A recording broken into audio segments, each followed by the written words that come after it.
minority. So before we move forward, because we talk about minorities all the time, but I want to make sure you really understand what a minority is.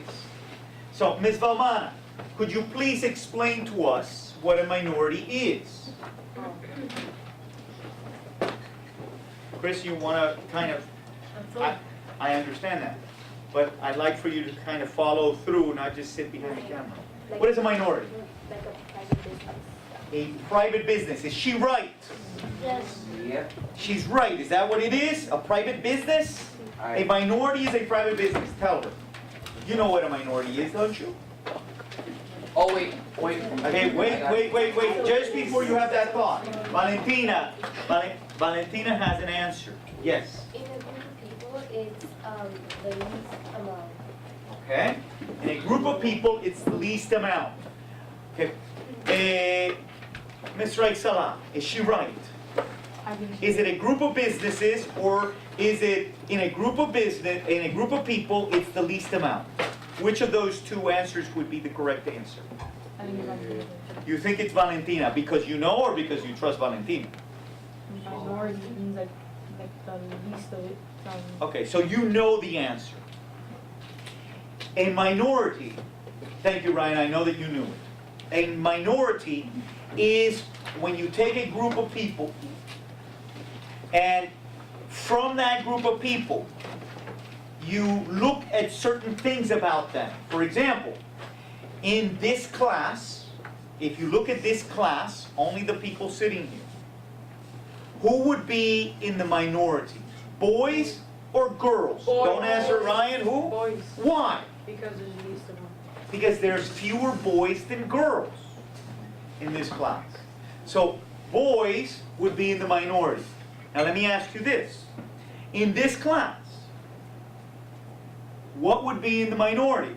Light eyes or dark eyes? Dark In the minority. Light eyes would be in the minority. As a matter of fact, light eyes are in the minority worldwide. Next question. In this class, what would be in the minority? Right-handed people or left-handed people? Left-handed people. Left-handed people are usually in the minority. There are more right-handed people. There are more dark-eyed people. And in this school, there are more girls than there are boys. So that's the minority.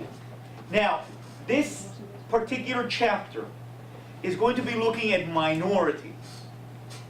And in looking at minorities in the United States, even though we're talking about a fewer group, generally what we're going to be looking at is minorities in terms of sex, minorities in terms of race, minorities in terms of where they were born. Okay? I call that nationality. For example, the majority of you here were born in the United States. There may be one or two that were born outside of the United States. So, your nationality is foreign, and you would be a minority in this class. Well, now, even if you were born in the United States, you may still qualify as a minority because your parents, and sometimes even your grandparents, were born in another country. Because your parents and grandparents were born in another country, you may still be considered part of that minority. For example, Hispanics are a minority in the United States. And all of you, even though you were born here in the United States, would be considered Hispanics. So you would be considered part of that minority. Your children or your children's children may no longer be considered a minority because, over the generations, their parents and their parents' parents were born in the United States. So therefore, they begin a process called assimilation. Assimilation. Okay? You begin to become more and more part of that country. Okay? So, this chapter is talking about minorities. And the first big minority we're going to be talking about are women. You see, women have been co-partners with men from the beginning of time. If you look at the Bible, God creates Adam, and then he creates Eve from the very beginning. So from the very beginning, there is that relationship between men and women. And that relationship, however, has not always been equal. Men, at least in our societies, not in every society, interestingly enough, the ancient Greeks talked about certain women, they called them the Amazons, had nothing to do with the Amazon forest, and these women were actually warriors, and they actually were the leaders of their society.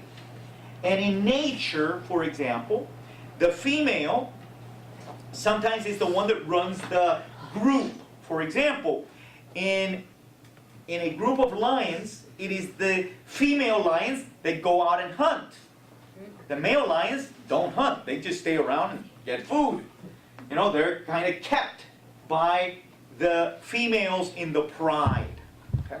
So, but in human society and in the United States, women had taken a backseat role to men. They were the housewives. They were the mothers. They were viewed as people that tended to stay at home while the male went out to work and to earn a living. So for a long time that was okay, that was accepted. Women were not allowed into conversation. And when I say women, I'm talking about in general. I'm not talking about specific women, because in the history of the United States in particular, we've had many women that even during and before this period of time were very influential.